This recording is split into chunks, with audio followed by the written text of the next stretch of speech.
I didn't picture a pandemic happening. But other than that, I'm exactly where I thought I was. I knew I'd be here. I knew I was going to still be dancing. I knew that I'd still love dancing. And I always told myself I'm going to do it until I can't.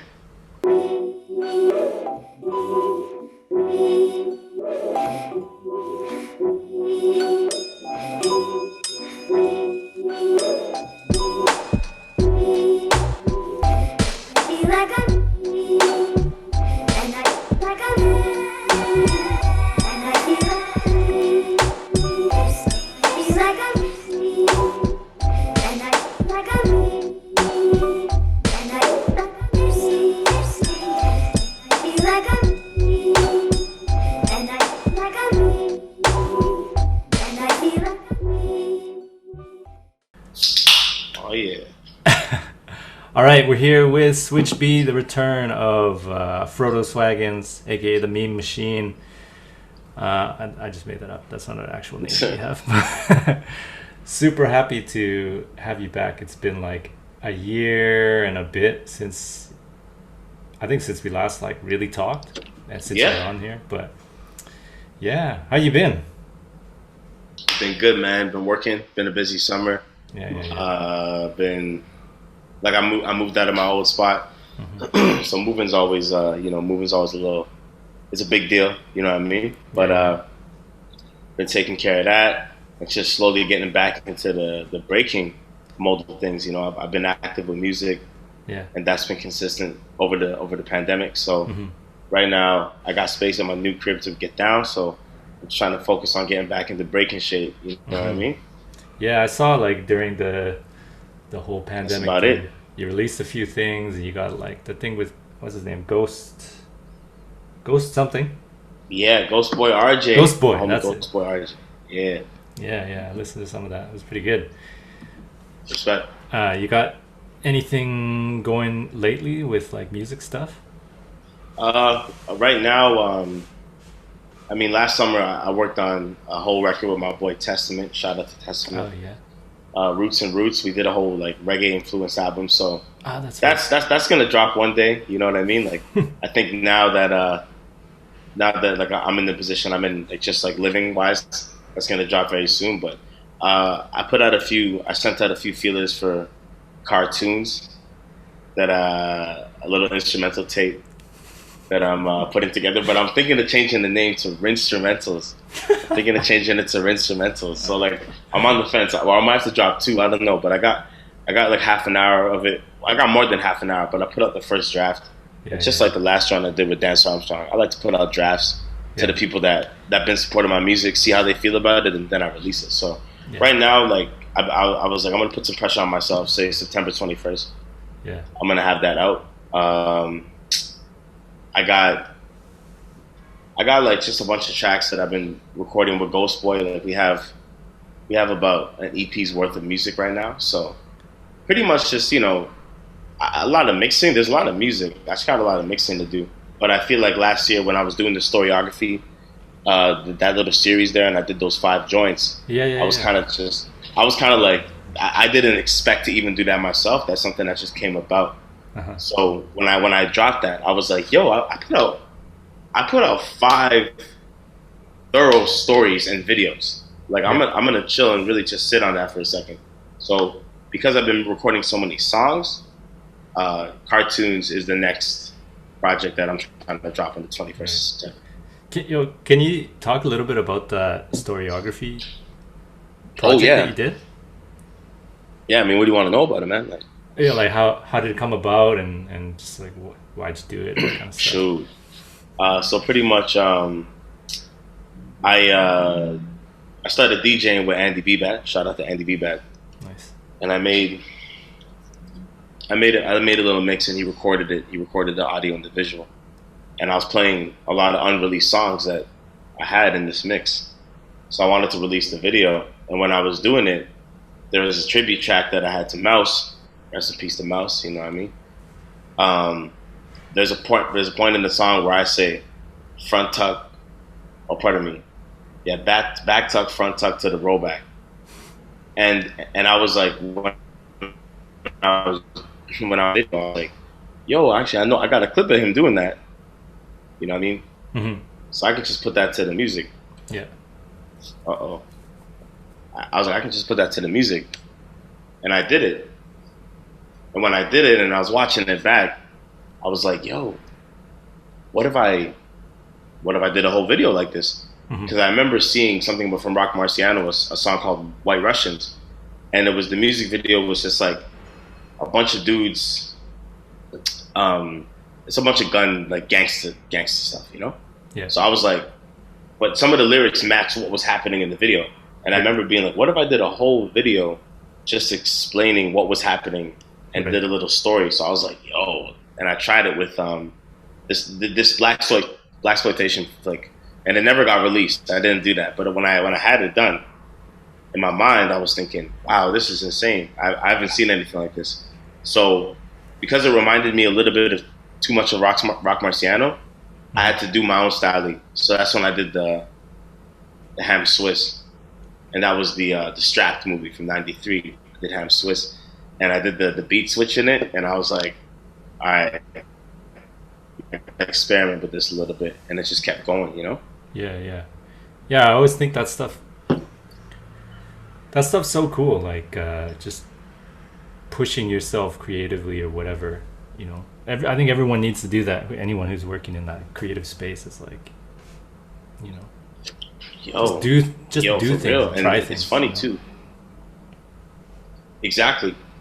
And what's really funny about it is I feel like the pandemic kind of forced me into that position because I was just making so much music with my friends, and I couldn't. I could have ordered records online. I could have done that. Mm-hmm. But I don't want to do that. I like going to the store with the dig. I like talking to the person that works there. Mm-hmm. I like hearing the music that's in the record store. That's how I like to do it. You know what I mean? So I was like, I ain't digging until the record store's open. I'm going to go through my collection. Mm-hmm. And I kept going through, and then just had to come up with new ways to like feel creative and feel, because it's like, yo, you can make a beat, you can make a song like that. Yeah. It ain't a thing. But to feel fresh about it, it's kind of like moves. Yeah. You know, people be like, yo, Dean, yo, Mark, yo, Switch, how come you don't do this? How come you don't do this move no more? And I'm like, because it doesn't feel right. Yeah. I want it to feel good while I'm doing it. So yeah, man. Is that the same kind of thing that happened with your memes and stuff and blowing up with that? Shoot, yo, the meme game, the meme game. I don't know. I just like found the program that worked, and I was like, yo, man. Honestly, I feel like Fate told me this. Shout out to Fate and Serena, NPC up in the building. Yeah. It was like, yo, I feel like your memes evolved into the Storyography tracks. Like, it was just like, they got longer, you know? Yeah, you'll have like a series or something like that. The memes, I don't know. Yeah, I just saw one today about the whole, you know, the recent, I don't know what you want to call it, like controversy in the breaking. The hip-hop flip-flop. That's what it is. Yeah. It's the hip-hop flip-flop. Nah. Oh, man. Well, it's funny for me. Like, for me, it's just a meme, you know? Because, like, I'm not going to lie. Like, I think Nasty Ray's dope. Yeah. I met Nasty Ray back in 2006 in Toronto, actually. Mm-hmm. And he was crazy then. Mm-hmm. And, you know, clearly he don't give a damn now. Like, he just likes to break, he likes to express himself, whatever. I was just kind of like, for me, it's just like, yo, you're better than Frankie, you know? Like, Frankie's a champ. Yo, put your breakdance shoes on and just give him a good run, you know? Yeah, there's a time and a place, right? Well, for me, it's just like, if I'm battling someone that's wearing flip-flops, I don't care who it is. Like, in my mind, I'm like, yo, like, you think you're going to beat me wearing flip-flops? Like, come on, man. But, I mean, I don't know, man. Like, it's silly. It's just breaking at the end of the day. It's not that serious. But, yeah, like, for me, I was just like, yo, put some shoes on, man. Just, even if you're not that serious, like, either don't battle or just put some shoes on, like, do your thing. But, you know, whatever. It's Nasty Ray, man. Like, he's been doing whatever the hell he's wanted to do for quite some time. So, he's always going to push it, you know? That's nothing new for him, right? Mm-mm. Yeah. Not at all. Yeah. But I think, you know, like, this is the same kind of thing with, like, the Olympics and whatever, and people have their opinions and whatnot. I think a lot of people in general just kind of don't really care, and to a lot of people breaking is just fun. But I get that. I think it's good that it makes people sort of think a bit deeper, think about like, well, okay, well, if we want it to get to this point, or if people want to get to this point, it's got to be more professional. It's got to, people start talking about that more. And, you know, I think, yeah, you could really get into a bit more stuff like, you know, like I said, time and a place to be goofy and to be this kind of express yourself and that kind of thing. Absolutely. But one thing I'll say, it's on the organizer. It's on the organizer. Because if you've been keeping tabs on Nasty Ray and you want somebody serious, you're not going to holler at him, right? Yeah, exactly. You know what I mean? Yeah. Like if I wanted somebody serious, like I'm like, yeah, you know, like, because it's even like, speaking of Nasty Ray, like he judged Rumble on the Dot. Shout out to Fab, shout out to Toby, Rumble on the Dot, right? Back in 2018, 2017, and I don't remember one of those years, but like it was Nasty Ray, Box, and Troubles judging. Solid lineup, you know what I mean? Solid lineup. But at one point, mans were eating chicken wings. And I remember I was hosting, and I was like, yo, like, just wait till the break. And they're like, I'm hungry now, yo. And I was like, you know, it was mainly Box eating chicken wings, but I was like, yo, dog, like, just wait, bro, you know? Yeah, like, I guess it kind of depends, too, on what kind of event it is, like, how serious it is, you know? Yeah, like Rumble, it's funny because at that point, Rumble the Dot was the biggest it ever been. Like they had like almost 100 signups. It was really dope. Right. So it was pretty serious, but it's still an underground event. It's still an underground event. Yeah, exactly. It's not Red Bull, right? Yeah. Like it still has that. Yeah.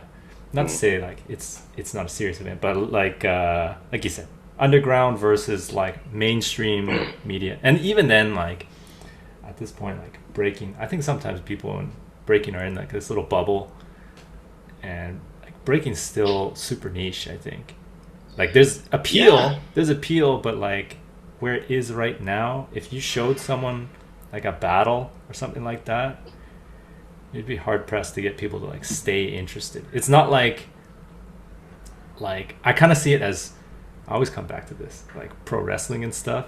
Yeah. But like pro wrestling used to be the same way. It was just in like these local halls, community halls and stuff.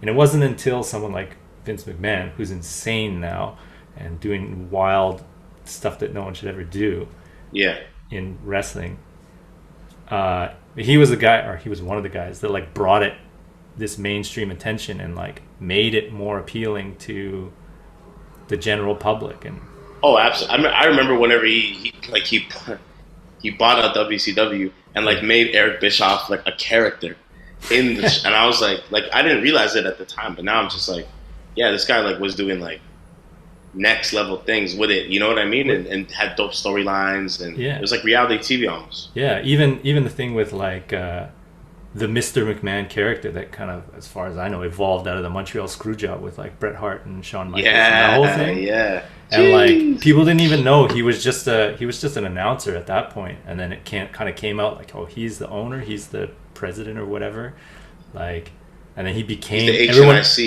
everyone just hated him for what he did or what they perceived that he did or whatever. Yeah. And then he just ran with it and became this character, and I was like, that was the beginning of like him and Stone Cold and The Rock and that whole era, and him just being this crazy heel that everyone hated. Yeah. Yo, no, for real. Like I was frozen for a moment there, but I heard The Rock in that whole era. So I'm assuming you're talking about Attitude and all that, right? Yeah. Like, sick CEO. Like, I'm still versed. So this is something that I've been thinking about a lot lately.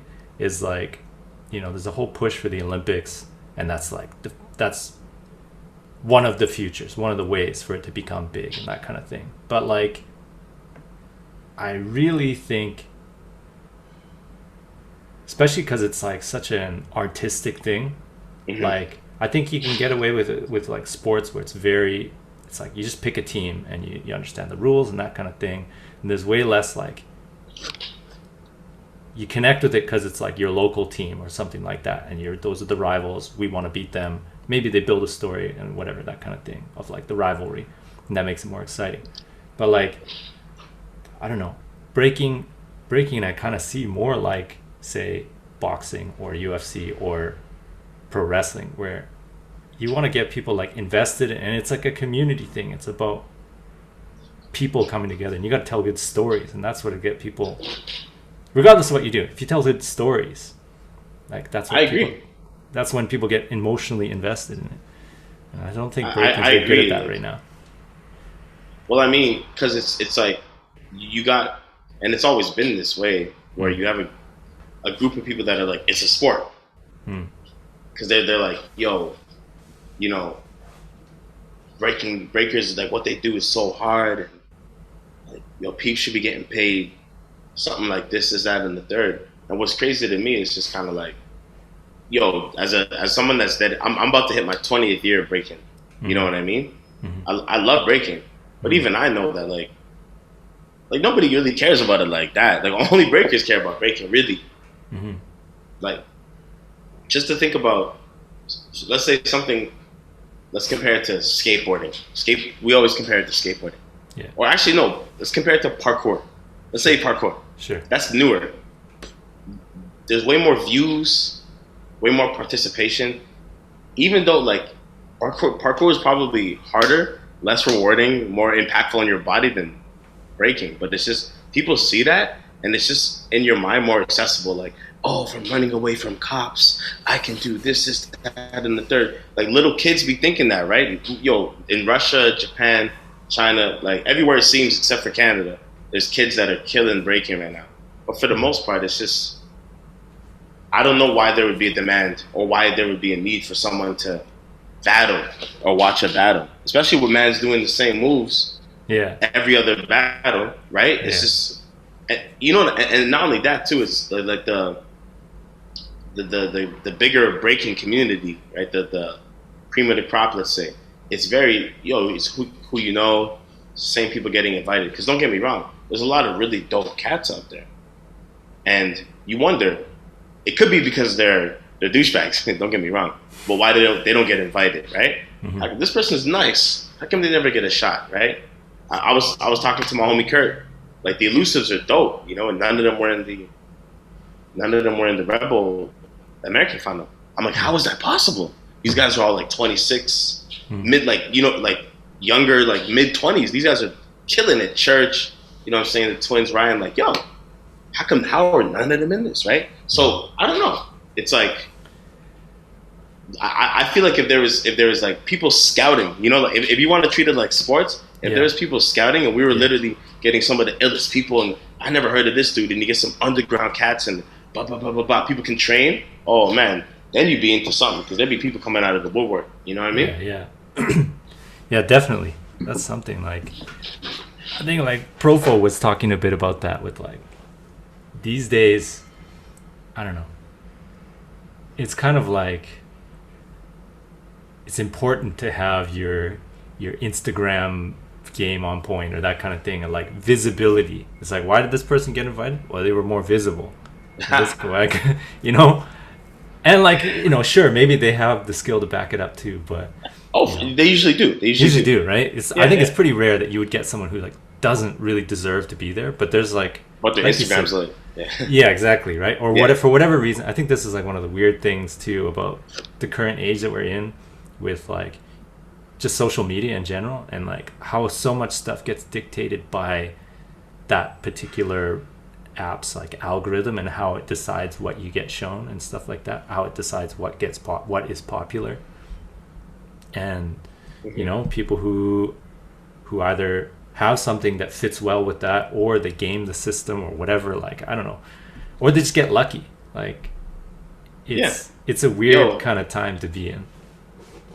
I always felt like I was lucky just because I was out and around Canada, so I got to meet everybody. I got to battle a lot of people. Yeah, and cats from the crew. I always felt privileged in that regard, because like I remember going to the random YMCA in Surrey, teaching a workshop via Unity, and Emma coming through with her friends, and that was back in 2016. Yeah, then we saw, I was like, yo, this girl's nice. Yeah. Right? 5 years ago, I remember going to Shine, JK's Jam, in 2017, and seeing Connor do his prelim.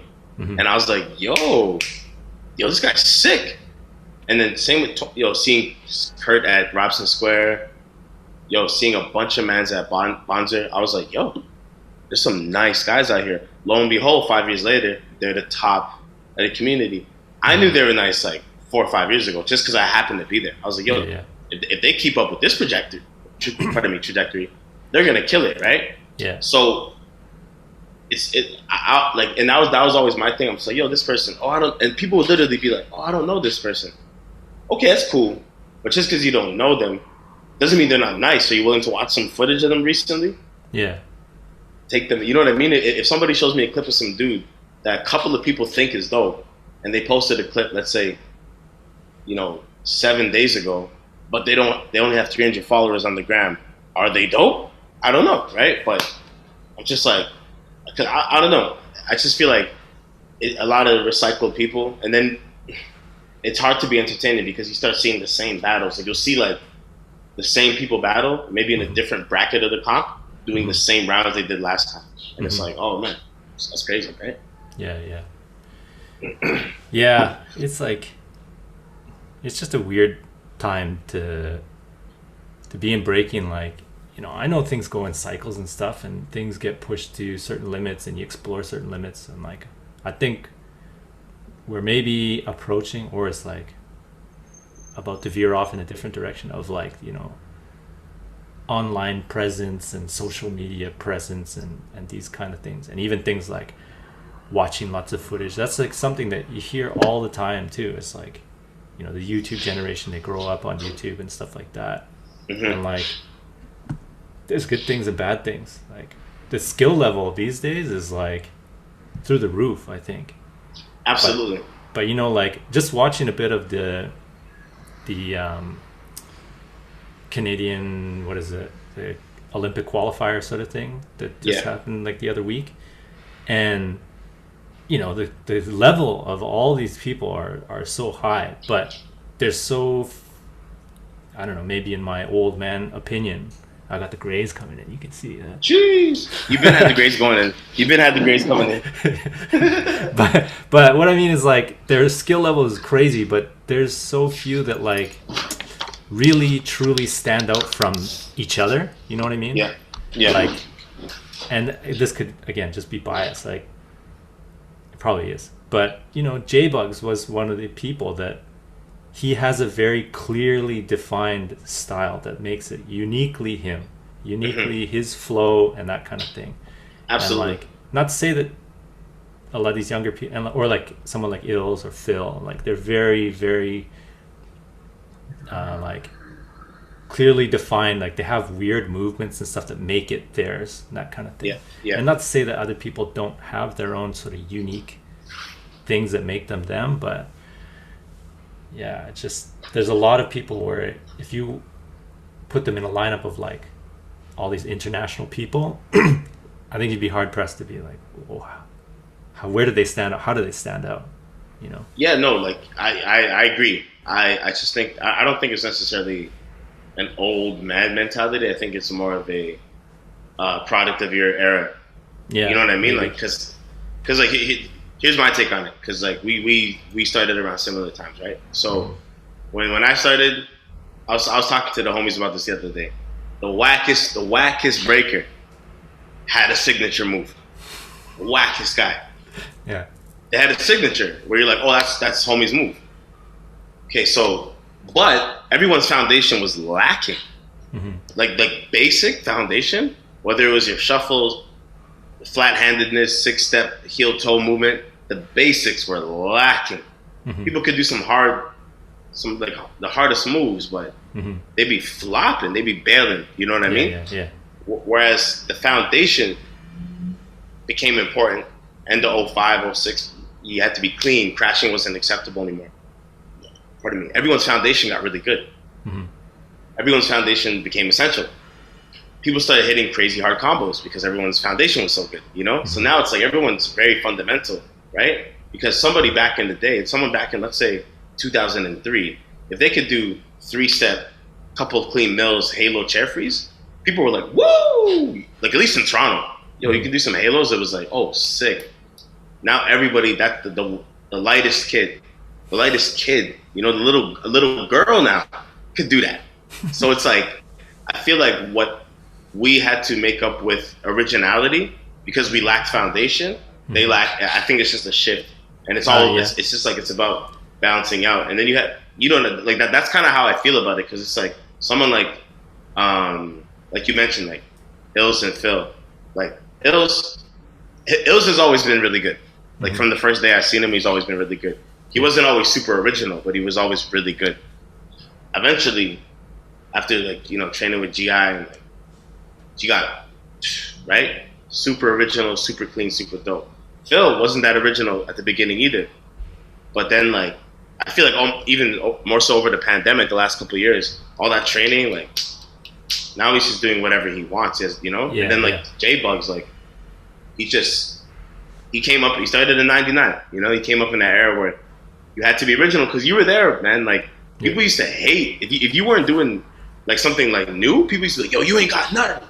It was crazy. You know what I mean? Yeah. I wonder if you're talking about that sort of swinging of the pendulum or whatever, and things are balancing out and stuff like that.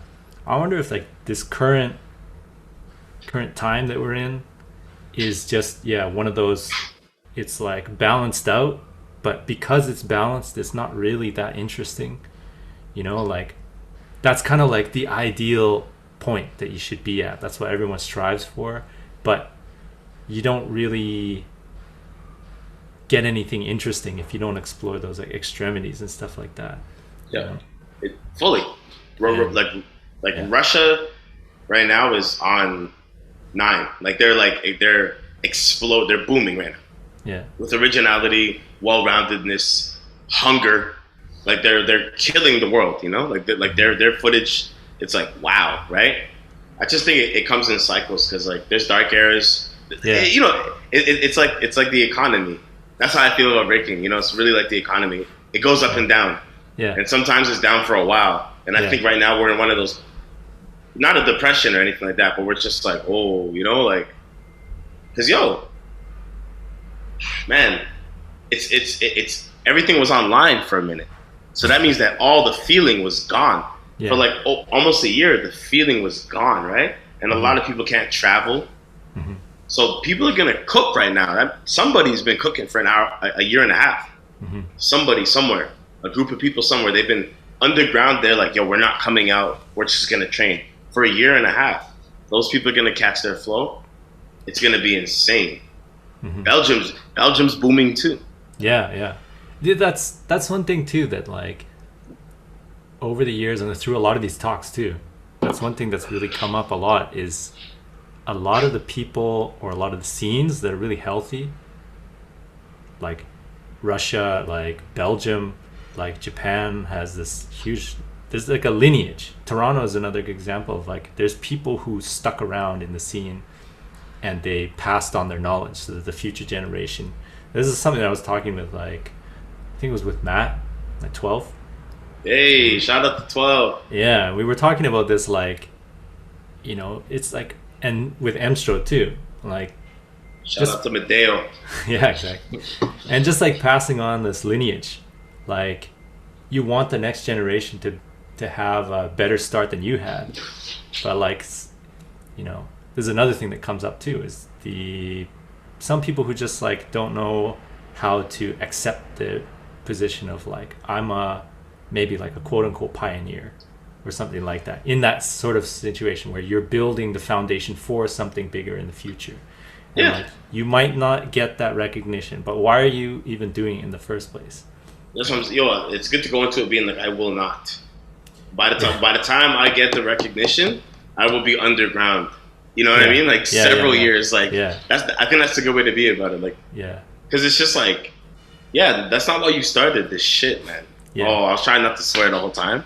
I was good. It's okay. I was good. But it's that's not why you started this. The reason you started this is because you saw the move or you felt the groove. What a corny. But it was there. It spoke to you. You wanted to do it. That's why you started. So don't ever forget that. If you want to pass that feeling on to the next gen, then do it. Yeah. Whatever you get, I said earlier, I always felt that my career, my experience as a young dancer in Toronto, extremely privileged. I felt like I was really privileged because a lot of people were always like, yo, this guy's really young.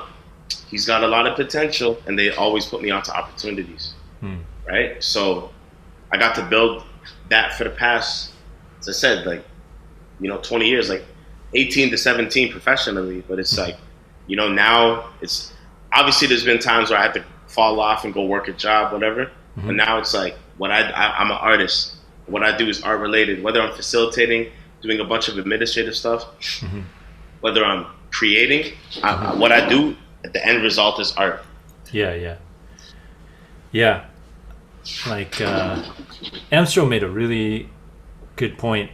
Like, we were just talking about this of like, what do you pass on? And he was saying like, he kind of thinks the current generation or whatever, or like the current thing that we're passing on, it's like, before it was, okay, here's the foundation of the dance, and then maybe it's like, or here's how to be creative, and then here's how to be clean, and what does it mean, like these deeper things like battle tactics and these, whatever you want to call it, whatever. It just kept evolving, and it was all related to the dance. And then now, like, because there's more people looking at it at a bigger stage, on a bigger stage, at a grander scale, and he was saying like the next thing is to lay the like sort of financial foundation, the infrastructure for like whatever it is, leagues or whatever you want to call it, but actually be serious about that. And like talking about things like how you present yourself and being professional. And that comes back to the sandals thing of like, that's what some people are talking about, right? Yeah, no, for sure. I agree with that. I think that's like at the very least, it's getting people talking, and like that's important. Well, I'm glad that people are talking, and like, and I feel like that's very Nasty Ray. It's like he's a catalyst, and it's dope because it's like that's like an artist too, to me. At the end of the day, he doesn't care, so it's amazing what he started, and I'm gonna give him props to that. And like my meme, like people were bigging up my meme. Like he got me followers. I don't even care about that. That's some arbitrary ish, but like that's how impactful that man is. Like he impacted my gram, and he doesn't even care. Shout out to Nasty Ray, man. That's but yo, look, as I said, like for me, it was even more like traditionalist. I was like, yo, you're battling Frankie from Supreme Beings. Yeah. Have some respect. That's how I felt. Yeah. I don't care who it is, right? That was my thing. But in terms of, but who knows? Maybe there's some mom at home or somebody at home being like, ha ha ha ha, he's battling in flip flops, and she's gonna love it. I want the flip flop guy to win. Who knows? Yeah. And he goes viral, right? So, I thought his little thing with taking the flip flops and then hopping out and trying to hop back in, but he messed it up. That was lit. But I know that was all freestyle too. He didn't even practice. If he practiced it, if he had a bunch of that's my issue, is that it wasn't crazy clean flip flop moves. Yeah, I don't care that he had flip flops. I was like, okay, whatever, he's doing whatever. If you can perform in them, who cares, right? My thing is like he had flip flops on, and he like it kind of he hadn't practiced with it, or he just did it kind of like it spur of the moment or something. It hindered like his that. movement. Yeah. It hindered his movement. It was detrimental to the W. Like if he was trying to win, he lost because of the flip flops. Yeah, but that's the same kind of thing. Like if someone came on barefoot, would people still be like, "Well, that's not professional. You gotta have shoes." It's like, hey, I'm gonna say this because people were trying to draw some parallels between, cats like what's his name, Pocket. Yeah. And everybody was hating on Pocket, man. Mm-hmm. If you watch Pocket when he's barefoot, and you just strictly focus on the opposite crew, everyone's like taking their shoes off, doing the smelly, like everyone's, that's whack. You gotta wear shoes. You know what I mean? That's it. Like it's just, there's an etiquette. There is an etiquette. Like I think you need to put some shoes on. Or if you're gonna rock flip flops, like be like killing it, like in the flip flops. Yeah. Because it didn't look like, think about how dope Nasty Ray is. It didn't look that dope. Mm-hmm. Yeah. Right? So that's the only thing. Yeah. Or maybe it's our own kind of like biases and stuff, and Well, as I said, like we saw Nasty Ray in his physical prime, right? Yeah. So maybe he's in his mental prime now, but Yeah. I know he was in his prime and he was a monster. So it's whatever. Yeah. What I just mean is, as like, I said, he's the man he sparked the conversation, which is more than a lot of people do. Yeah. What I mean is, like, would it be the same thing if he was like this like hippie dude or something like that, and the flip flops matched the rest of the character or whatever? Yeah, like if he was like on some like I'm wearing a straw hat with like a piece of like straw in my mouth. And if that was his whole thing, and that's like, always been his thing, like, would people be saying the same thing? Nah, they allow it. Yeah, right. They would have to allow it, you know, like, but they'd have to allow it, man. They'd have to. Like. But I think that's a cool thing. Like, well, okay, that flip flop incident is not a great example because he was like not clean and messing up and stuff like that. Yeah. But I think at the end of the day, like, you know, I think that's one of the cool things in general, from my experience with breaking, is that like skills always do the talking, or they should do the talking. Like, I remember Mark has this story from when they went to some jam in Seattle, and like Mark was in this phase where he was like just wearing like dress shirts and like just looking like a guy, just you know, and you know, they did their round and he killed it and whatever, and like I don't know if they went through or not, but I think it was like Track 2 was there, and Track 2 came up to him after and was like, yo man, you were out there killing it, like I was so impressed. And yeah, when I saw you, I thought you were like an accountant or something like that. Like I didn't know what to expect. But like at the end of the day, if you have the skills, like, it doesn't matter what you look like. It doesn't matter what you can do. Yo, I remember we were at Scarborough Town Center one time, way back in the day, and Matt D, shout out to Matt D, pulled up in like a no frill shirt. Like, he had a no frill shirt on, like the polo. Yeah. And he was killing it. You know, he was killing it. And I remember just like a bunch of like older women, like, you know, like black ladies and all that, like, yo, get him no frills. Like, I think it was an orange, like, it was sick, man. But everyone was just like, yo, this guy he came straight here from work. You know, and that's raw. Yeah. But that's like getting into a bit of those, what I was talking about earlier with like, I don't know. I think it's less important of like the competition. I don't know. This is my opinion. Like, and maybe my pro wrestling love that comes back in is like the moves that you do are not so important.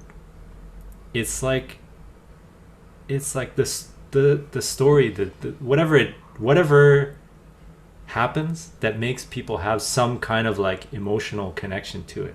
Whether it's something like that where it's like, you know, you see some guy and he looks like he just came from work from no frills, and then he's ripping all this crazy stuff, and it's like playing with your expectations. It's playing with like, what do you think it should be? Oh, you got surprised. Like in a lot of ways, that's like the essence of breaking. That's what makes a good round. It's like you thought it was going to go this way, and then they went this way.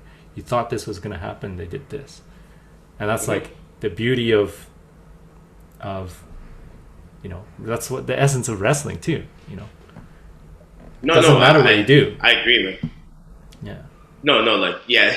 Well, I mean, but the thing about breaking is, to a certain extent, it does kind of matter. Kind of matters. Yeah. Yeah. But it's like, I think it comes. Go ahead. No, my bad. But there is ways around it, like, because I've seen, myself included, like I've had people rinse me when I was younger with like next to nothing. Mm-hmm. Or so it seemed, you know. Yeah. So it's just like, I don't know, man, because like breaking's an expression. It's energetic. You can literally feel it. Yeah. Just like wrestling. Like when you're a kid and you see cats hyping up like the clothesline, like, you know, it's time to get hyped. Yeah. The highest paid wrestlers, usually the best entertainers. That's why The Rock was so dope. Yeah. You couldn't deny it. When you really take in what he was saying, cats like him, Ultimate Warrior, Macho Man, rest in peace. Yeah, well, rest in peace, Ultimate Warrior. But what were they saying? They weren't even saying anything. Yeah. It was just a vibe. Yeah. You know what I mean? So like, that's the parallel I draw. It's just like, I don't know what this guy's doing, which is what a lot of viewers, a lot of viewers that break and a lot of viewers that don't break, like, I don't know what this cat's doing, but I'm feeling it. Yeah, it's there's certain people that they have, whether they're speaking or for some people it's on the dance floor, and like when they go out there they command a certain presence. They make you feel it. They draw you in with the way that they're doing it. It's not even about what they're doing. So like a good example would be like Why Not or Pull One or you know, Even Heat Rock, man. and Heat Rock, yeah, like Bro, a lot of these people. Heat Rock's not from Philly. Yo, at the Silverback Open, I remember what year it was. This man lost, and people applauded him. He had to do a full, like a 360 bow because people were applauding him after he lost. Yeah. Yo, I was like, yo, Heat Rock, yo, shout out to Del Fuego, man. I was like, yo, how did that happen, right? Yeah. So, but think about that though. Heat Rock, like, you know, I'm pretty sure he can windmill. He can do a 1-2. He's not that athletic, but he's just like that. Everybody feels it from his dressing style. Yeah. Everybody knows he's nice. Yeah. And like, this is why, in some ways, I've done like a whole bunch of these interviews, these talks. So like, I'm just like, you know, by the time this gets released, I don't know how many people, whatever ones have been released or not. Yeah. But you know, the last person that I talked to was Amjad, and we were talking about this, and like, just talking about, you know, it really doesn't matter what you do. It's that the way that you do it, the essence, the style and character that you have. Yeah. Like, you know, he was talking about something like, you know, when you teach, I don't necessarily agree with the whole thing, but in general, I agree with the kind of general idea that when you teach someone, like, it's less important of like, you got to do the two-step in this way and have your feet in this, and like, and you got to swing your arms this way, and then you got to learn the six-step and the CC and this. And he's like, no, man, just teach them like a few basic things, like with footwork, you know, don't have both your hands in the back or something like that at the same time. But even that, it's like, there's form. You know, yeah, have some form, teach some sense of form, but like, in general, it's like you can do whatever you want. You can. I see what you're saying. Yeah. I see what you're saying in terms of like, there's bits and pieces of that I totally agree with. Yeah, but I see what you're saying. But yeah, it's like that's coming back to, you know, what you were saying. Like, some people have beat you by doing nothing, and that's what beat you was this ability to kind of like connect with the moment, and that kind of thing. The moment, straight up. And like, you can see it with, okay, I don't know if you know about this or if you even followed him, but like CM Punk returned back to pro wrestling. Okay? I heard, yeah. If you haven't watched that, if you haven't watched the return, watch the return. Like, I knew about the story of what happened, and he had this pipe bomb promo and all this stuff, and then he left at like kind of when he was at the top, and because he was just so pissed off, right? And it was like 7 years of people just chanting his name the whole time at venues, even if he was there or not, whatever. He was never there. But when he came back, like, I didn't need to be a CM Punk fan to feel that moment. Yeah. To feel the emotion. And like, you can see, the crowd reaction was insane, but it's like, what did he do when he was out there? How did he do his promo? It was like, the guy had people eating out of the palm of his hand. Like, he was like, "Can I tell you a story?" And the crowd's like, "Yeah, please." And all he did was he just sat down in the middle of the ring, cross-legged, and like let it sit for a moment. And like, just that image to all these people and all, like, it's like the story, the backstory of this whole thing, like, and the anticipation of like, this also speaks to not, being at every single jam and showing your moves on Instagram and whatever, and like taking a break. Sometimes that can be this huge thing when you come back, But yeah, it was like an incredible moment of like just emotion and connection. And like, again, I'm not a huge CM Punk fan, but I've watched that intro return like 10 times because it's just you can feel it. It's genuine. It's authentic.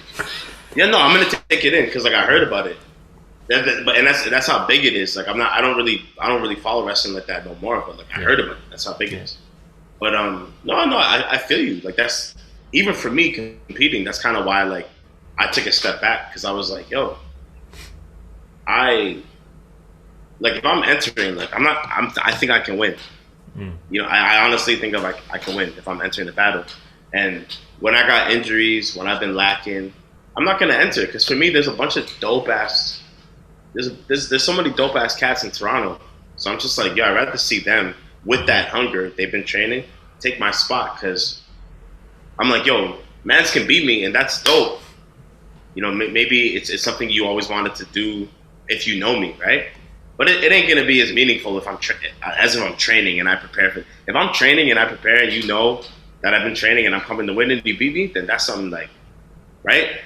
But at the end of the day, like I'm like, yo, when it comes to competing, I'm just like,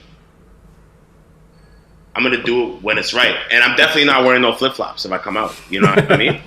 Yeah. Like, you know what I'm saying? But it's like I know what you're saying, like, and that's something I felt on myself when I come out. People are like, "Yo, you're entering?" And I'm like, "Nah." Like, oh, okay. You know, if I am, it's kind of a big deal. Like, oh shit, Switch is gonna enter.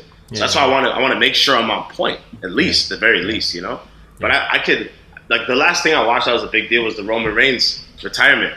That was super real because that was the opposite because he's a heel, right?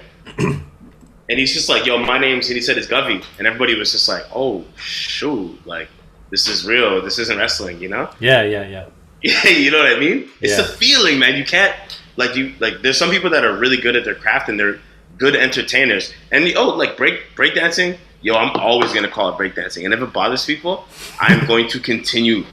It is breakdancing. It is not b-boying, especially not in 2021.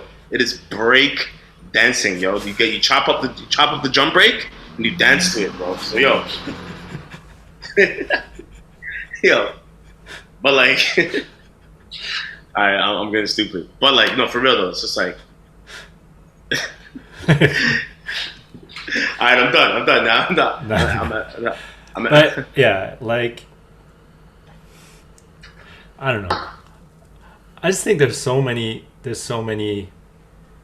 Not parallels, but just things like this is one of the reasons why this podcast even exists. It's like I think so many dancers, not just b-boys and b-girls, like dancers in general, they get like this tunnel vision on like dance, and like, you know, honestly, the more stuff you know, the better your dance is gonna be, and the more you can make connections and see new ways of thinking about. That's like what creativity is, right? Exactly. But like, I look at some of the stuff that's going on with like, you know, older dancers, or, you know, just even the way that politicking kind of works in breaking sometimes or whatever. And like, you can see it in the same kind of thing happened in wrestling and still happens. But like, it's like people politicking to keep their spot at the top. They're, yeah, they just like, and especially the big problem was like, and this is a problem in the WWE, is like you have these old guys that, you know, they made their name and all that stuff, and the problem with WWE is they're not building a new generation of stars. They have these people and they're basically like glorified jobbers, and then, you know, Goldberg will come in, or rinse them all, John Cena will come in, or Hulk Hogan before. So it was like, and this is the beautiful thing about what this new promotion that I love, and I think everyone should watch at AEW, is their older guys are there for the younger generation. They're there to bring them up. They're not opposed to, if it makes sense, to take a win or that kind of thing, but they're more so trying to, even if they take a win, the other person looks good and gets elevated and that kind of thing, and that's always like their purpose. No, they're like, yo, in the CM Punk promo that he does, first thing that he does is puts over Britt Baker, the like new women's champ, right away. That's the first thing he says, and the last thing he says is he puts a challenge out to one of the younger stars at the next pay-per-view. Like, beginning and end right away, putting over, first promo back in 7 years, first thing he does is put over two people. And that's what I'm saying. It's one of those things where it's like, whether it's win or lose, if it's a good performance, it's still going to be a classic match, because everybody knows, like, this is a choreographed, this is a You know what I mean? Like, Yeah. and that's my thing about like comps. Like, it's like a couple years ago for the Dragon style, I either couldn't get work off or I messed myself up or something. So I was like, yo, like one of the cats from UFF, Wagwan, shout out Wagwan. I was like, yo, take my spot. Cause yo, that's what Mans did for me, man.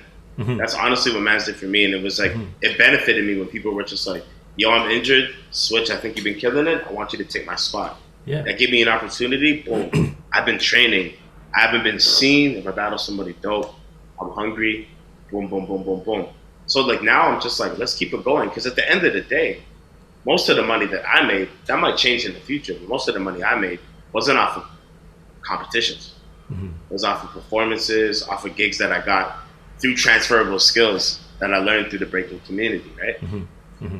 So I don't know, man. Like when it comes to the old and the new, like I see younger like, yo, I was at Emstro and I were at Outbreak whenever Promo and Flail qualified.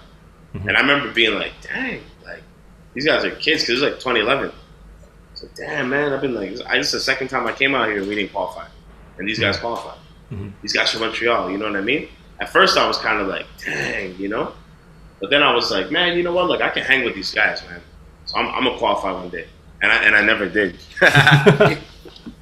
But like, you know, I just think about it too, just like the job of people who are older in the scene, more experienced in the scene, regardless of like their achievements or whatever. The job is always to like make it better for the people coming. If you love this thing, if you want it to continue, what's the future? Well, how do you keep it going? Is you have more people coming in and doing it the right way, and having a good experience coming into it, so that they don't have these like negative attitudes that get like built into them when they get older, and then it just manifest or it I agree, man. Worse, like, I agree. It's like break dancing is like for kids. Kids started it, right? It's for kids. So people forget that. Like it's like I understand some people can make a living, some people can get a lot of opportunities, get a lot of clout off of it, and I get it. Mm-hmm. It might even be part of your identity, you know, but never forget that this is the kids that need to benefit off of this. Yeah, definitely. Straight up. You know, I think there's like, you know, we're seeing it a lot in recent years. I think like the pandemic just amplified it. That there's a lot of ego, and there's a lot of like random just trauma that people have. I don't know if trauma is the right word, but for some people it's definitely the right word. But there's a lot of ego and a lot of things of like people just need to realize that, hey, maybe I'm wrong about this thing. You know, like everybody. Yo, straight up, like yo, it's you know some like what's messed up about breaking is like it's an egotistical dance, right? Like everybody look at me in this middle of the cipher. Yeah. We're going one at a time, you know. Yeah. Unless you're doing a routine, you're breaking one at a time. Mm-hmm. At least with things like choreo, it's like the whole group. It's like the emphasis is literally on the group in choreo, right? Mm-hmm. And then you move up as a choreographer, whatever. People see you, you're nice. But breaking, it's like me. But like you still got to remain humble. See, so for some people, I don't agree completely that it's egotistical. I think maybe competitions are a little more like that. Well, but if you're in like a cipher, it's I always think, for sure. Yeah, exactly, right. It's like we're having a conversation. I'm talking, but you're giving me the respect to allow me to talk, and then when you talk, I should show you the same kind of respect and like. Okay, so we're doing it together, even though it's one at a time. Let me retract my prior statement. But I get what you mean. I get you. Yeah, competitions. But and that's why I always said, I was like, yo, competitions, like they aren't hip hop, you know. Like it's like when you think about like the origin, like cipher, cipher was battles, even competition. Nah, that wasn't a thing. That came later. Where man's like, yo, put your money up, and the winner. Like that's late. That's later. People used to battle all the time. Battles, ciphers are all part of it. But competitions, and that's the thing people gotta remember. Comps are that's a newer thing.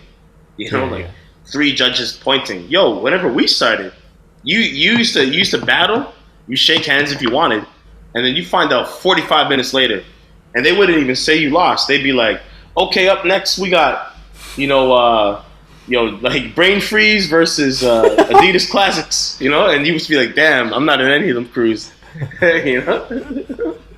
Yeah, but like, it comes back to that thing even too, like if you want to look at like, the sports side, sure, you can judge these things and that, whatever, and competitions, sure. And like they have their place, but for me and for a lot of people, I think, like, I don't want that stuff. It's the kind of thing where you shouldn't want, if you love this thing, you shouldn't want any part of it to fail, but you don't have to participate in it. You don't have to do it, but you shouldn't want it to fail. Yeah, no, I'll support. I'll pay my $20 and come out and watch. Yeah. I'll support. Yeah, but I ain't gonna support by competing in it. I'm like, hell no. I don't wanna. Like, men's are like, yo, you signed up for this online battle? No, I am not. I'm not gonna battle my computer. No, absolutely not. You know what I mean? Like, yeah. That's not why I started this. I'll do an interview with my man. I'll teach a workshop, whatever. But I am not about to train for a battle on my phone, guys. It's not happening. It's not happening, bro. And like, no disrespect to anybody that did it, but that's just too far gone. Like, I grew up way too deep in the dial-up era for that. I just no. Yeah, for sure. Yeah. But yeah, what was I gonna say? There was something related to that. Oh yeah. But it's just like, it's coming back to, like, I think that, to me, this is what I want to see more of. Is like, to me, what's exciting is competitions are fun, like battles are fun, and I would love to see more of like high profile exhibitions where there's some good promo going into it of like, well, why should I watch this? It's not just like, come check these 2 people out and watch them battle. It's like, no, give me something to like sink my teeth into, like have some interviews with them, have a little friendly trash talk or whatever. Like, that's the exciting stuff. Imagine having something like, okay, like you said, high profile exhibition, right? Yeah. It's like, so let's say it was like back in the day, right? Like, we're gonna have Filthy Feet versus the Fam, right? I'm nice with the mute button now, so I gotta be burping off.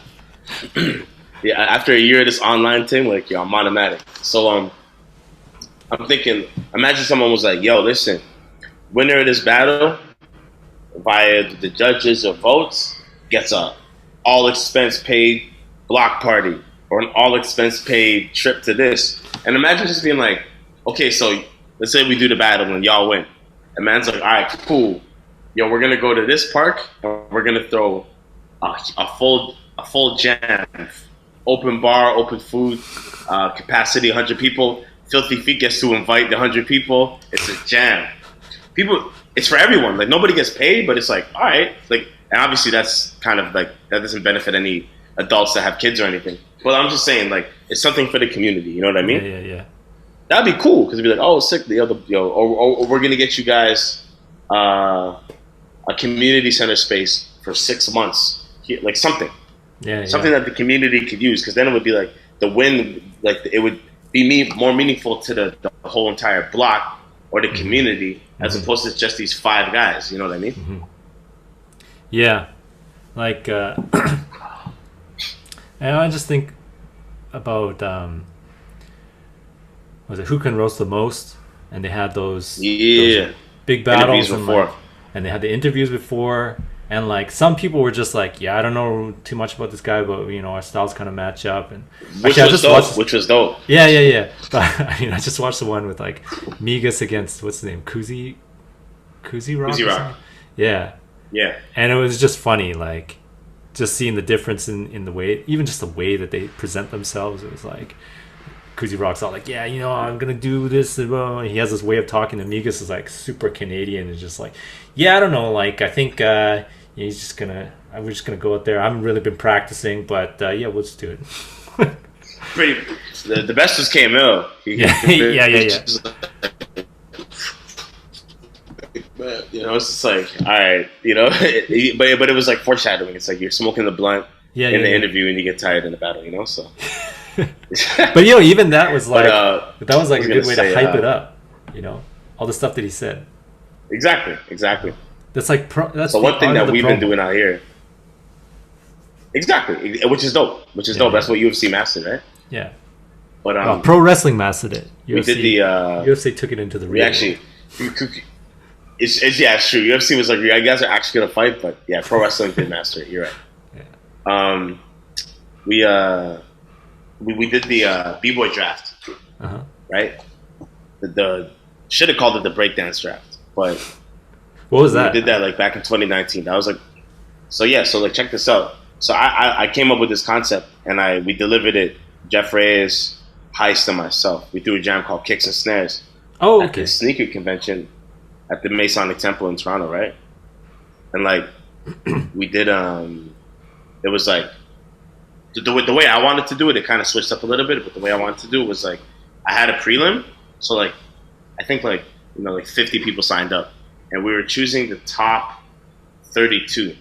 So we choose the top 32, but out of the top 32, we chose the top 8, and we were like, you guys are gonna make 8 teams. And you're 8 captains. So everybody lined up. Yeah. Number 1 to 8, and then they got to choose. I think it might have even been 24. I'm not sure. I might be messing it up because it was a 4-on-4 with 8 teams, and I failed grade 10 math twice. So don't even ask me about that. But what was dope was like it's like whoever got the best prelim, they got the first pick. Whoever had the worst prelim, they got the last pick. It was kind of like draft in sports. Yeah.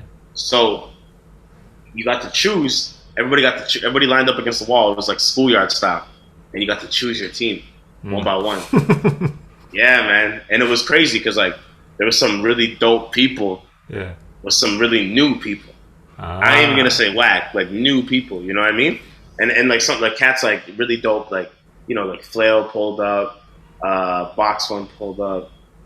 You know what I mean? So it was kind of like there was cats there like, oh damn, like these guys are the world champs, you know? Yeah. Battling with like the newest guy.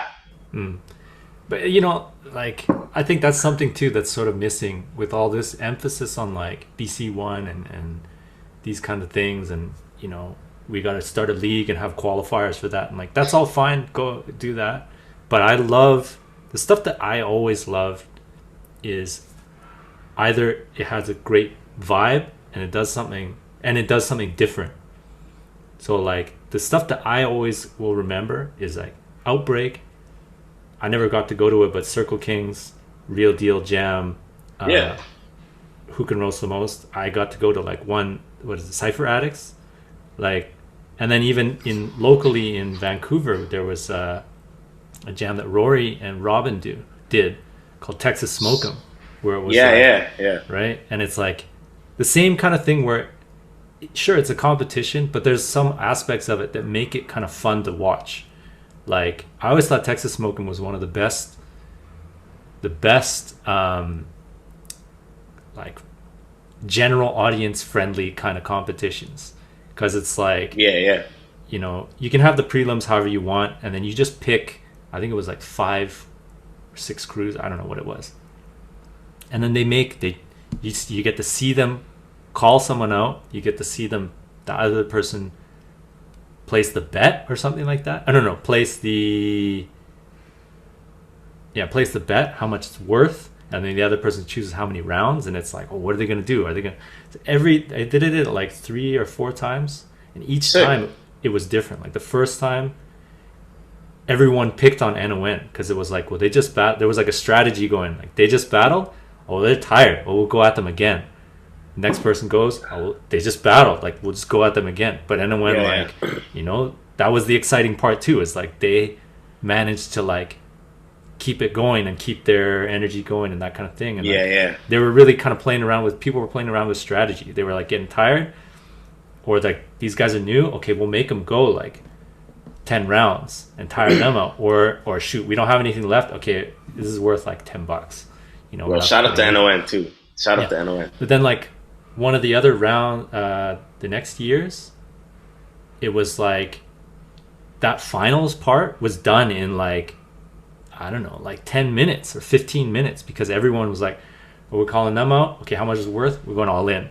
And then it was whatever rounds. Next round was like, so they were, one of the crews was done. And then the next one calls out this crew out, like, how much is it worth? All in. And like, it just went all in, all in, all in, all in. And it was done. But it was so hyped to just see how it went down.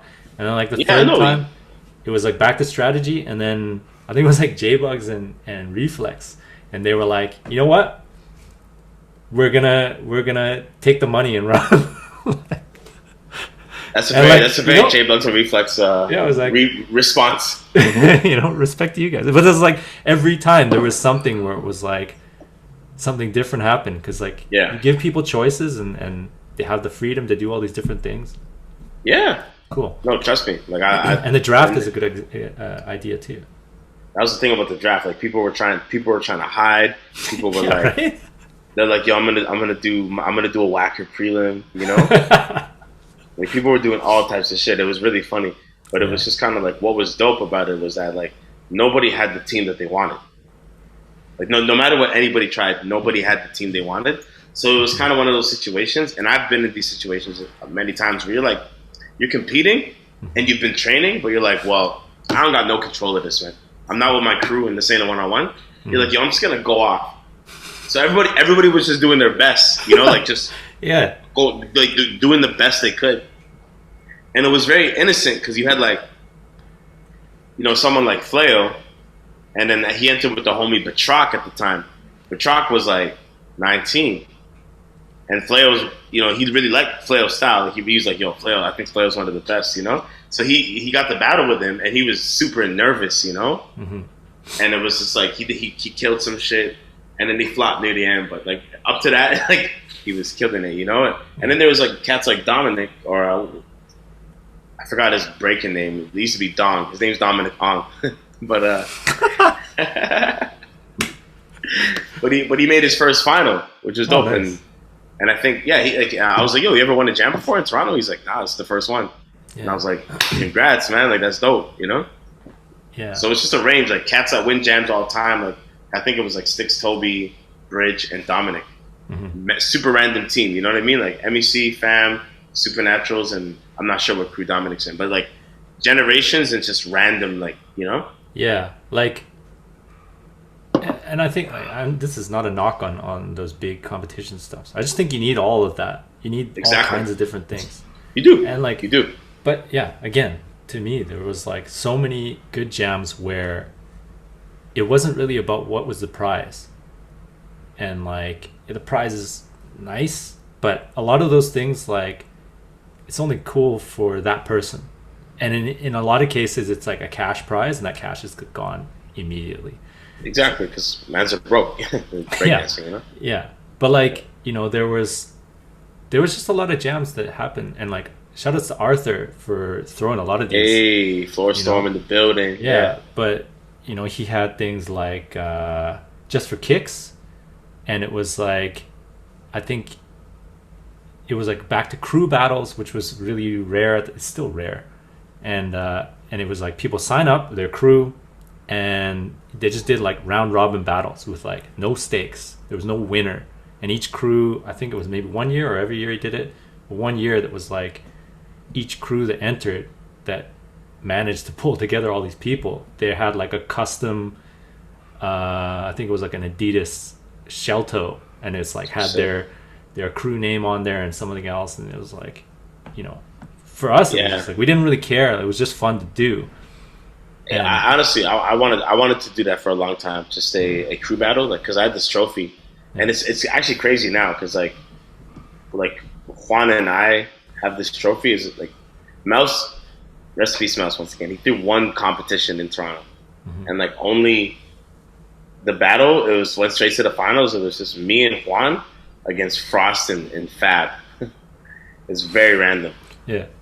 But like me and Juan ended up winning, and like we got these over the top trophies, and it's even more meaningful now because he passed. Mm-hmm. And I was always like, yo, I want to just do this. Like, you get your name ingrained in the trophy. It's a full crew battle. There's no cash prize. It's just for history. Yeah. Well, that's like the Massive Monkey We'll get a budget for the judges, for the DJ, but that's it. Yeah. Like you won one of those, right? Yeah, you get a ring. That's it. You won one. You won that. Yeah. And all you get is a ring. Where's the ring? Where's the ring? Well, where you have where's your ring? It's in the other room. What, should I bring it up? No, I don't want you to get it right now. Just that's cool. Yeah. Yeah, I think you should floss it still. Like, man don't know. You know? I do occasionally. That's sick. You should post it on the gram so people know. You should, yeah, just wear it out. You're Don't like, forget. I'm a full-word champ, nigga. Who you talking to? But stuff like that, or like just going back to the that draft and how you had all these random people come together, and like again back to Arthur, he had this other jam. I forget what it was called, but play your cards right, something like that. And okay, there was like sort of a exhibition thing that he did where it was like he had all, I don't know, it was like 16 dancers, and they get randomly split into two crews, and they do a battle, and it gets judged, and then the winning crew gets split into two. And like, I know some people have done competitions sort of like this, but it was just fun to see like, okay, all these, everything gets pulled out of a hat. And so it's like they get randomly split, and then right off the bat, it's like you could have the really dope dancer who loses right off the bat, and they're just out. And then you have this crew, and like, okay, well, how does this get split up? And then you just get to see all these random combinations, and sometimes it's people who don't always get that shine because they didn't never make it past prelims or like whatever. But for this random opportunity, I forget who it was. There was just some dancer who you didn't usually see that often. I think it was like AJ's or Earl's little brother. This is one guy. One guy, Earl, and he had a little brother who was really dope. Still is pretty dope, I think, as far as I know. But he was just like, I think it was him. Whoever it was, they just blew up because it was just exciting. They got the chance. That's not the one of the Raw Minds, is it? He's in Raw Minds, I think. Was he like the kid? I think I heard about this. I don't know. Yeah, he's a kid. Now he's not a kid, but I think he's more focused on like DJing now. But okay, so I heard about this dude in Raw Minds that like he came out and he was a kid and he rinsed it and then he disappeared in there, but he's still dope. I think I sessioned with him. I don't know. I could be wrong. Yeah, shout out to Raw Minds. Those guys like they're the unsung heroes of like that next generation after, I guess, like our generation. Yeah. Oh yeah, shout out Raw Minds. Yeah. Raw Minds. Young and Adrian and What's the other guy? He's pretty nice too. He came down here a couple years ago. Might have been Adrian. Jerry? Oh, Jerry. Yeah. Yeah. Jerry's nice too. Yeah. And like, they're shout outs to them too, because they're not like a breakdance crew. They're hip hop crew, man. Yeah. There's like DJs, there are artists, there's there's people. Hip hop crew, man. There's just a crew. They're crew of artists. That's what I'm saying. But it's just like when people start DJing and making beats and like doing visual arts, I'm like, yo, you're just a hip hop head, man. Like you like the aesthetic of what hip hop is, the sound and the aesthetic and the move.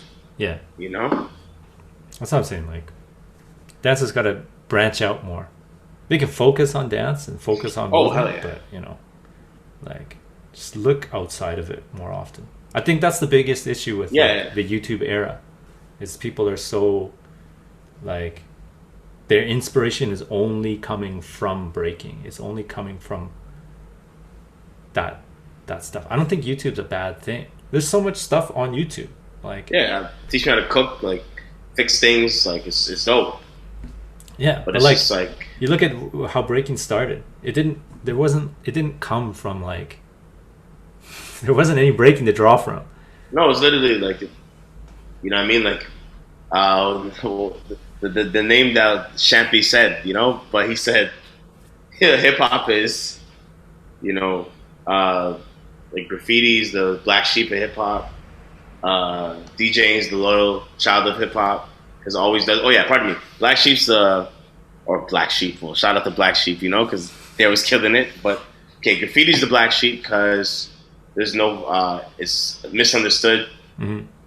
DJing is the loyal child of hip hop because it always does its job. Breaking's the bastard child of hip hop because there's no father to its style, and MCing's the spoiled child of hip hop, or the youngest, because it gets all the attention. So I was like, yeah, like that's how it is. That's how it's been. Yeah, that's how it's been. Yeah. Hopefully, this is a growing point for breaking. I mean, but like for me, a growing point for breaking would be like cats like Ronnie, where I'm seeing him like throw down in the old versus new gen, and he's still killing it. That would be like being fit, taking care of your body. Yeah, that would be the growing point of breaking. You know what I mean? For me personally, that's what I mean. Is like seeing things like that where a lot of the older, much older generation, like they can't do the same stuff that they could do before because they just didn't have that mentality of like taking longevity. Care of longevity. They were just kind of doing it, which whatever, like that makes sense. That's what they were raw. They were raw. Yeah, exactly right. But seeing guys like like Ronnie or like Profo, like Jan. what did I just see? Yeah. Didn't Morris win the Red Bull BC? Yeah, exactly. Cats like Morris, shout out to Morris. 37 at least. Yeah. He's at least 37. Yeah, something like that, right? Yeah. And it's just cool seeing that it's possible, right? And like I think that's cool. And then in addition to that, you have just people talking about all kinds of other things, like how do you seriously build a breakdance like industry, or like people just seriously talking about other things like, okay, well, when we say biting, what do we actually mean? Or when we say judging, what do we actually mean? What are we actually like getting more specific? And it's like, I think if you want something to be taken seriously, you got to start going deeper into it. Like, not to say that it should always be this analytical kind of like look at every little detail, because sometimes you just want to, like we've said before, you just want to like let it go and let it be free, and that's kind of the essence of breaking, right? But I mean, well, it's just like, yeah, if you want to make it more analytical, then do that. That's what I always. That's always. It's up to you, right? That's what I'm saying. It's just like if you want to make it a sport, because I always thought that would be cool. Imagine if somebody was like, because think about it, cats like Oscar Robertson, cats like Will Chamberlain, they were playing in the NBA before certain statistics were even recorded. There was no 3-point line. They didn't count turnovers or blocks, right? So let's say you started a system where it's like, boom, yo, so-and-so, like, yo, Dean's done, ever since this system in 2021, it's now 2028. Dean does 4.5 cc's per battle, 7.7 sweeps. Imagine breaking it down, and then breaking down an analytical, mathematical number of why Vicious Victors don't, right? He does, 4.4 halos per competition, per 12 rounds. You could do it analytically, and it would be crazy. Yeah, it would be crazy. This person crashes on this often, blah, blah, blah, blah, blah. It could be done, but it's just like, who cares to do that? And if it's going in the direction of the Olympics, I guarantee somebody will. I know I don't. Yeah. I know I don't, but like, I'll lend my voice to it if they need it. Well, and I think like that same, just drawing parallels with other things, like looking outside of breaking and looking at other things, like, because a lot of people like to, well, I'm sure other people do this too, but it's just like you look at a painting, and you can just look at it and be like, oh, this speaks to me for some reason, or I don't like it, or I do like it, whatever. But there's people who have gone into like the science of like aesthetics and what makes something beautiful. Why? Or exactly. Yeah, right. And like that stuff's interesting if you really want to get into it. I don't care to do it because like I'm just not interested. But you take it in. But you take it in.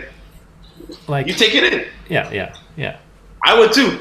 If somebody was like Vicious Victor, shout out to Vicious Victor. Vicious Victor does like 7.2 flares per 12 rounds.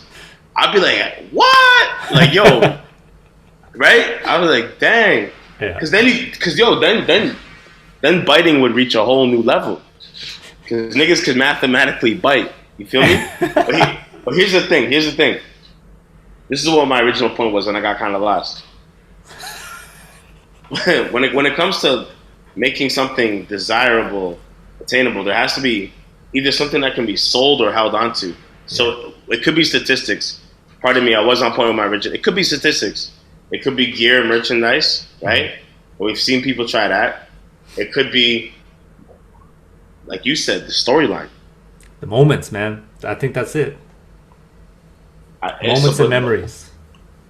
But the thing is like, you'd have to find a way to capture that without tarnishing the realness factor. Yeah. But I think, you could... Yeah.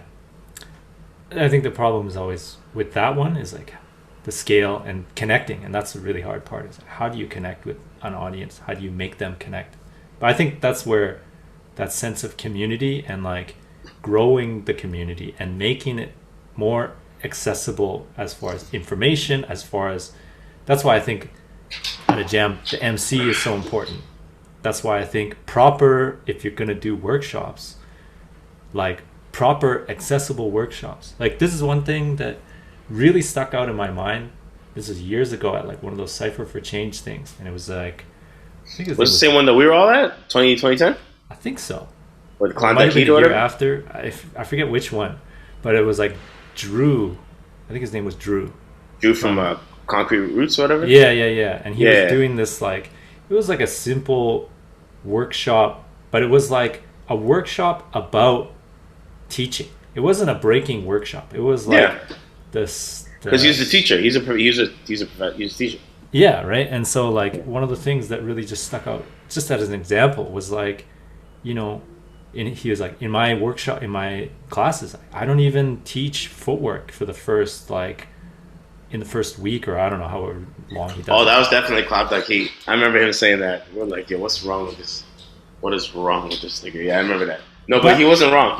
Yeah, like because he was talking about like just like the crab position, like just like.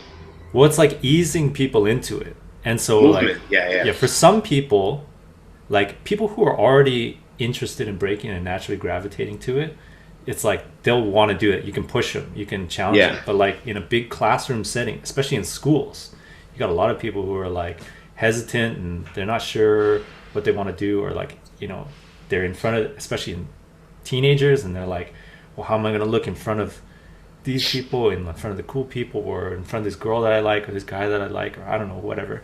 Who knows what goes on in the minds of teenagers these days. But that was the thing, is like that really like clicked in my head, and especially over the years, like if you want people to like get into this thing that you like so much, you got to make it accessible. It's the same thing with like people talking about science, and one of the big issues is like, how do people make that accessible, and why certain people like what's his name, Neil deGrasse Tyson, and back in the day like Carl Sagan, and when I was a kid it was Bill Nye and this guy Beekman, David Suzuki, like things like that make science, that make biology, make any of these things like cool, is people who can like diffuse that like academic kind of stuff down to the general population and make it understandable in like a simple yet still accurate way. Accurate. Yeah, no, I feel you. Still keeping the essence of what it is. And but making it entertaining though, like making it digestible, right? Yeah, like, digestible is the best word, I think. Yeah. And like, that's a big issue with breaking. It's like there's a lot going on, and like we're seeing it right now with people trying to figure out like, well, how do you judge it? How do you really judge it? You know, and there's a lot of stuff that happens at one point, and you know, it's easier. Like, bro, yeah, go ahead. A lot of the, like, yo, I'm with all due respect, man, but a lot of the judges are dated. That's the thing. It's like a lot of the cats, like, and for me, I'm like, they don't compete, and some of them never did to the capacity that we do now. Like, I'm not trying to. Pardon me, I'm not trying to diss any pioneers. They laid it down. Many people, you know, to quote Dr. Megas Mullings, were inspirated, you know? But that doesn't mean, just because mans are inspirated, it doesn't mean that you know how to judge a breakdance competition. Like, that doesn't mean that. You know, I was talking to the homies about this the other day. I was like, yo, I've heard mans be like, hey, the reason you lost is because you was repeating. It's like, yo, what do you know about round number, usually it's 10 because you have to do your prelim. Round number 10, 11, and 12, or pardon me, 11, 12, 13, not including your prelim, to win the battle, and you have to dig in your bag of tricks. Shout out to Bag of Tricks. But you got to dig in your bag of tricks to like find the move. Find the move that's exciting to you, the audience, and the judges. Okay, maybe it was a little. Maybe I did that variation, something like that, back in the second round or in the semis, you know. But what do you know about that? You never had 13 rounds that you had to do in an hour and a half in your life. You know what I'm saying? Like, it's just like, yo, back in '78, whatever. I don't know, but it's like, yo, you was doing your whole round would be Power Select to Halo Crash. That'd be your round. Yeah. Feel me? So it's like that's not acceptable nowadays. What do you know about competing? You know what I mean? You can battle. You used to burn everybody in the subway station or at the disco, whatever. But like, yo, like that's not the deal anymore. You know? yeah. And I think that's that comes back to like just a little bit of ego, but then also just like not being so set in your ways and being able to adapt to, because things are always changing. Generation is different from the previous generation, is different from the previous generation. And are you able to connect with, okay, well, what's happening now in an authentic way and keep up with the times? And that's why, like, you know, it's kind of funny. Like, I remember it was a thing before where they'd be like, oh, well, we got to show respect to this like OG, and then we'll just have them judge or something like that. And that's like, yeah, we don't have to make them judge to show them respect, you know? Yeah. Like, I'm even still down to pay the OG. Yo, have a panel discussion. Yeah. Have a workshop. Yeah. Have a showcase even. Yeah. Like, you don't have to, like, there's different ways. Because what's crazy is that some of these veterans, some of these OGs, they be getting yelled at and they don't even know who these youngers are or what's going on. And mans are mad at them. And that's not fair. I'm like, yo, like, you know what I mean? It's not that serious to you. Somebody just called you up because they watched your 1987 promo and they're inspired. You know what I mean? Yeah. So it's just, for me, it's just like, if someone's not if someone didn't compete, I don't care about winning. If you didn't compete, you know, there's some cats that are dope that the furthest they made was the semis. But if they're always battling and they knew how to compete, they knew how to qualify, they knew how to advance, maybe they made it to the finals a couple times, maybe they won. Let that person judge. With the way it is now, the person that was like killing it back in, you know, like it's like man's like, yo, we got Powerful Pexter for the New York City Breakers. I'm like, nah, man. You know, like, nah, you know? Yeah. I know he was in B Street. I know he was lit, but nah. Like, shout out to Powerful Pexter, but I'd rather just have a panel discussion and pay him to, like, talk about... Share his history, share his perspective, right? And how he's seen the game change from Beat Street to now. That's more impactful than him judging a bunch of, like, because, yo, he's going to be looking at moves. He's going to be like, yo, I don't even know what these moves are. You know what I mean? That's crazy, yeah. he's like, oh shit. They win. Yo, you see that kid hopped on his head when he did the head spin, right? Like, yeah. And I can't blame them because they don't keep up with breaking anymore because breaking doesn't pay their bills. Yeah. You know what I mean? Yeah. That's my thing. Just have a rap sheet of competing because competing changed. Competing changed, man. It's different now. That's all it is. Now, some jams are 12 hours. Some jams are 1 hour. Some jams are a one-on-one, 12 rounds. I remember when I did the first one-on-one, and I made it to the finals and lost, and it was 12 rounds. I was like, yo, dang, man, that's a lot, right? So, I don't know, man. But, at the end of the day, I don't really care. Like, I got a full-time job, man. Like, I'm gonna make my money elsewhere now. Yeah. You know what I'm saying? So, It is what it is. I think that's a big thing, too, is like, a lot of people putting all their eggs in one basket, and like, respect to those people. I think those people need to exist. But we need them. But the hip hop basket is fragile. The hip hop basket is fragile, man. Like you and I, we learned that the hard way, So, but like if you really love it, it's kind of that weird balance of like do it for the love kind of thing, and there's a way to say that in a very condescending kind of like. What's the word?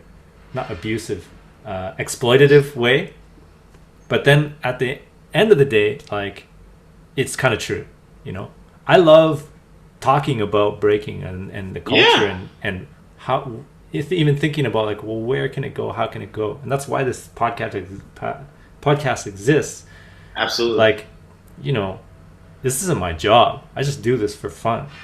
And like, it's just a cool way to connect with people again too, especially during the pandemic. Yeah, I'm surprised some of the people I see that come on it. I'm like, that's dope, man. Like it's dope to see that you've been doing it and kept up with it, and it improved substantially. And again, it's like coming back to your point. Like a lot of times, it's not about okay. So what's your opinion on the current? We talked a little bit about it, but like that's not the main thing. It's like, what's your opinion on the sandal gate or whatever you want to call it, or like, what do you think of the Olympics? Like that's not the important thing. It's like, okay, let's dig deeper.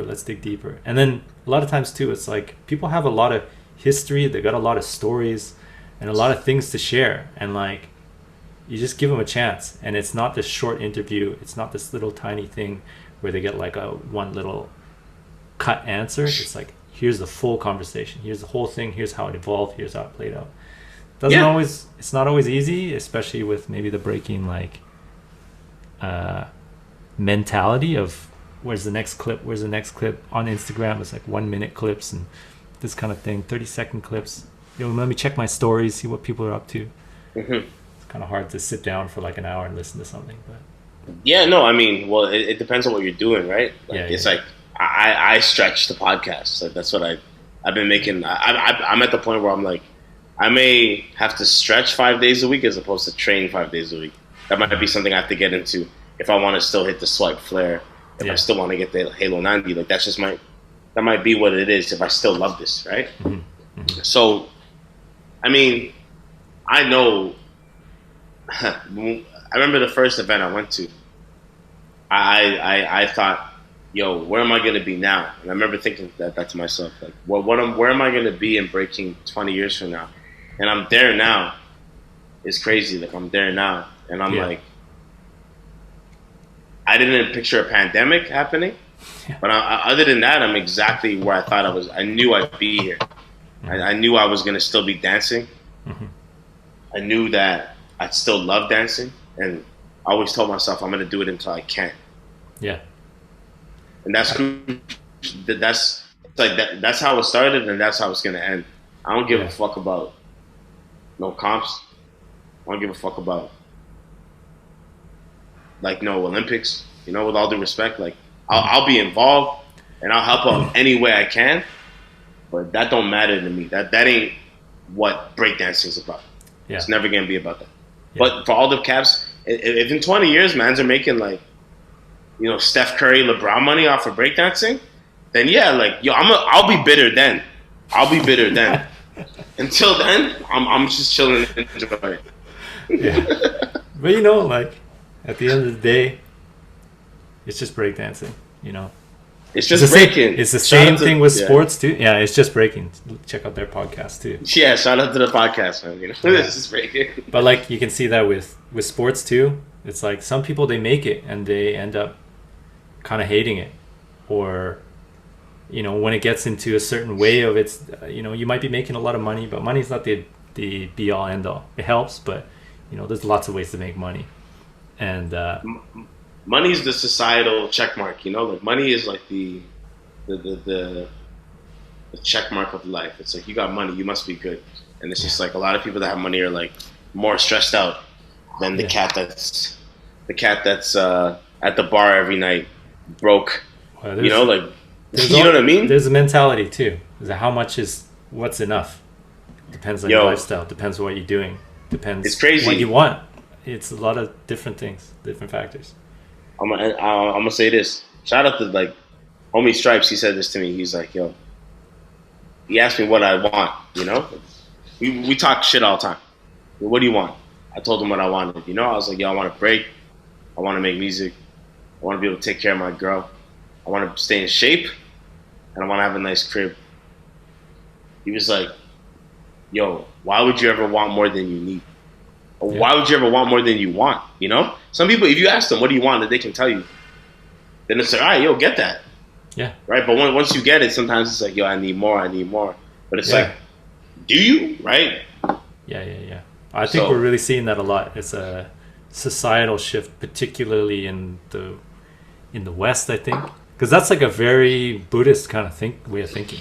It's like learning about desire and curbing your desire and that kind of stuff. And when is sustainability in not just like we talk about sustainability with like energy in the forest and things like that, but like that applies to so many different parts of your life with like money, your material possessions and things like that, what you want out of a relationship, what you want out of your job, what you want, like what's enough, what's that point for you. That's and I feel like for a lot of like, you know, how we grew up in the West, it's like, you know, that's not a thing. It's like it has to be unlimited. You know, you got to have the fountain in the front, and it's got to be that Fiji water imported. You feel me? And you know, it's like it's just like that. Like it's crazy though. Like it's like yo, where it's like for a lot of people, like it's crazy. Like what I got right now is more than I ever needed. What I have right now currently, it's more than I ever needed. And I'm like, yo, I want more, and it's not because I want more. Like for more than what I have. It's not because I want it, but I'm like, yo, I'd actually be able to provide more, which is weird, you know? I'm like, yo, like I want to have a space. We were talking about before. I want a space. I want a space for breakers to be able to break. People are talking about the Olympics. Actually, no, I gotta say this. 'Cause I was talking to the homie Quan. Shout out to C Swift. I was chilling with him before I came to do this. Yo, people are talking about the Olympics.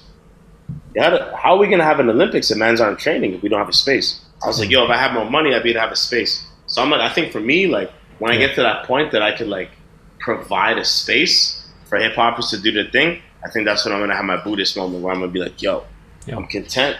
That's that cycle, you know. Yeah. You're thinking about me, and then you get to a point where you realize like, what's enough for me? I'm good. Well, now I have this extra stuff where I could. It's like I'm good. Now let me try and take care of.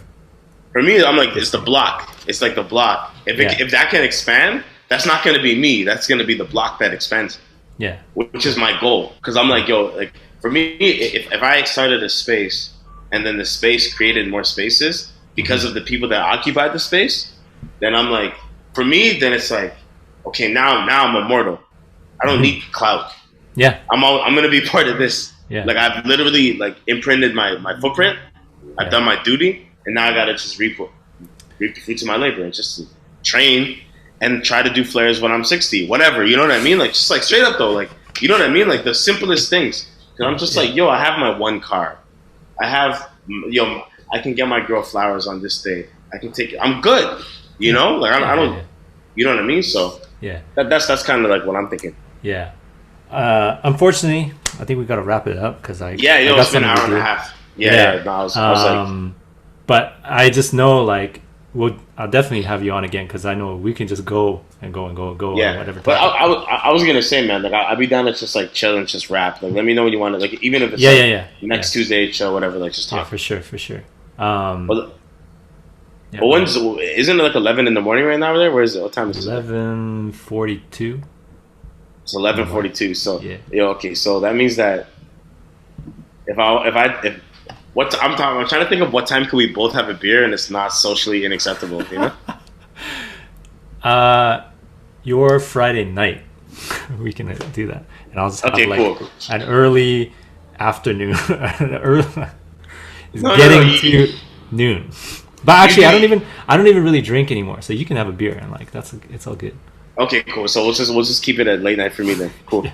All right, man. Dean, man, always a pleasure, bro. Yo, yeah, really good having you here. And like I said, we got to cut it short right now, but there was so much more that I wanted to talk about and this kind of thing. But we'll do it again some other time, and even just for us personally, we'll just have a chat. Yeah, that's what I was gonna say. Yeah, for everyone. Are you coming back? You coming back, man? Come back, bro. Eventually, I want to. Yeah, we'll talk about that next time. Well, I'll tell you my bad. I'm fucking up the outro. Sorry. But yeah, for everyone who was watching and listening, thank you so much, and really appreciate that. Thank you, Switch, for taking the time, and we'll have you back sometime in the future. All right, we'll catch you all in the next one. Peace. Shout out to Raspberry Dean, Filthy Feet. Yeah, yay. Peace. Yeah.